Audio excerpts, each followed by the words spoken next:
আসসালামু আলাইকুম গাইস। হলুদ আমরা কে বা না চিনি, হলুদ আমরা সবাই চিনি। এই হলুদের প্রক্রিয়া বেধি মানে কি কি রোগের কাজ করে সেই বিষয় নিয়ে আজকে আমি আপনাদের সামনে হাজির হয়েছি। তো এই হলুদ আমরা প্রায় সময় রান্নার কাজে ব্যবহার করি এবং তরকারিতে খাই। তাহলে এই হলুদ যে আমাদের কতটা উপকারী সেক্ষেত্রে আমরা হয়তো বা জানি না। তাহলে আমরা সুন্দর করে আজকে জেনে আসি হলুদ আমাদের ক্ষেত্রে কি কি উপকার করে। হলুদের উপকারিতা হলো প্রদাহ নাশক, জীবাণুনাশক।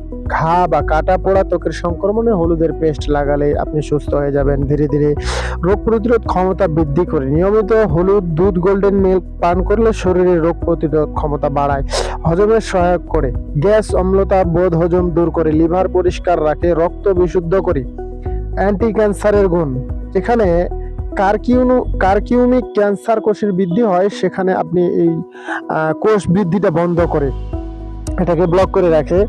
তারপরে আপনার ত্বক সৌন্দর্য উজ্জ্বল করে। আপনি যদি প্রতিদিন মধুর সাথে মিশ্রিত করে এই হলুদ লাগাতে পারেন মুখে বা আপনার শরীরের যে কোনো স্থানে, আপনার ত্বকটি পরিষ্কার এবং উজ্জ্বল হবে। তারপরে আসলে ডায়াবেটিস, যাদের ইনসুলিন নেওয়ার অভ্যেস আছে তারা ইনসুলিন নেওয়া বন্ধ করে দিবেন। হলুদ প্রচুর পরিমাণ খাবেন, তাহলে আপনি ইনসুলিন আপনার লাগবে না।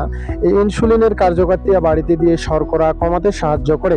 জয়েন্টের পেইনে অর্থারাইটিসের উপকারিতা। প্রদাহ কমিয়ে ব্যথাকে উপশম করে। শ্বাসতন্ত্রের সমস্যা দূর করে। ঠান্ডা কাশি গলা হলুদ এবং দুধ খেলে আরাম মেলে। হলুদের ব্যবহার বিধি আমরা প্রায় সময় রান্নায় খাই। তো পানি, গরম দুধে 1 চামচ হলুদ মিশিয়ে পান করা যায়। ত্বকের জন্য মধুর সঙ্গে মিশিয়ে ফেস প্যাক করা যায় এবং ঘায়ে পানির সঙ্গে মিশিয়ে পেস্ট করে লাগালে আপনি সুস্থ হয়ে যাবেন ইনশাআল্লাহ। আর এই ভিডিওটি যদি ভালো লাগে তাহলে অবশ্যই ভিডিওটি ফলো করবেন এবং কি ভিডিওটি সবার কাছে শেয়ার করে পৌঁছে দেবেন আর একটা লাইক দেবেন। এই হলুদের উপকারিতা যেন সবার ঘরে ঘরে পৌঁছায় যায়। আমাদের প্রাকৃতিক ট্রিটমেন্ট আমরা যেন নিজে থেকে করতে পারি। অনেক ক্ষেত্রে অনেক টাকার ওষুধ তো আমরা খাই থাকি, সেগুলো না হয় নাই খেলাম।